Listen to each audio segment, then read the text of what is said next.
যে গণভোটটা হবে সেই গণভোটটা কীভাবে গ্রহণ করা হবে এই প্রক্রিয়াটা ডিটেইল আউট করার জন্য আমরা গণভোট অধ্যাদেশ প্রণয়ন করেছি। এই অধ্যাদেশটা আজকে মন্ত্রী পরিষদের সভায় চূড়ান্তভাবে অনুমোদিত হয়েছে। আমরা আশা করছি আজকে বা কালকের মধ্যে এটা গেজেট নোটিফিকেশন হয়ে যাবে। গণভোটের প্রশ্ন থাকবে একটি মাত্র প্রশ্ন থাকবে। প্রশ্নটা হচ্ছে, আপনি জুলাই জাতীয় সনদ সংবিধান সংস্কার বাস্তবায়ন আদেশ 2025 এবং জুলাই সনদে লিপিবদ্ধ সংবিধান সংস্কার সম্পর্কিত নিম্নলিখিত প্রস্তাব সমূহের প্রতি আপনার সম্মতি জ্ঞাপন করিতেছেন। তারপর সেখানে হা এবং না দুইটা বক্স থাকবে। যারা সম্মতি জানাচ্ছেন তারা হাতে ভোট দিবেন, যারা জানাচ্ছে না তারা নাতে ভোট দিবেন।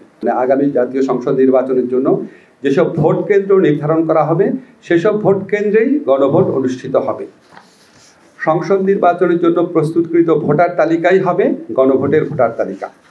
সংসদ নির্বাচনে ভোট গ্রহণের সময়ই হবে গণভোট গ্রহণের সময়। গণভোটের ব্যালট জাতীয় সংসদ নির্বাচনের ব্যালট থেকে পৃথক হবে। আমাদের আক্তার ভাই আজকে আমাদের মিটিংয়ে বলেছেন গণভোটের ব্যালটটা হবে ভিন্ন কালারের, যাতে কেউ কনফিউজ না হয়। সংসদ নির্বাচনের জন্য কমিশন কর্তৃক যে সমস্ত সহকারী রিটার্নিং অফিসার, প্রিজাইডিং অফিসার বা পোলিং অফিসার নিয়োগ করা হবে, ওনারাই গণভোটে এই returning officer, polling officer, presiding officer হিসেবে দায়িত্ব পালন করবে। মুলতবি ভোট গ্রহণটা বলা হয়েছে, যদি প্রিজাইডিং অফিসারের কোনো কারণে ভোট গ্রহণ বাধাগ্রস্ত হয়, উনি দেখছেন আর ভোট নেওয়া যাচ্ছে না, তখন উনি ভোট গ্রহণ স্থগিত করতে পারবেন।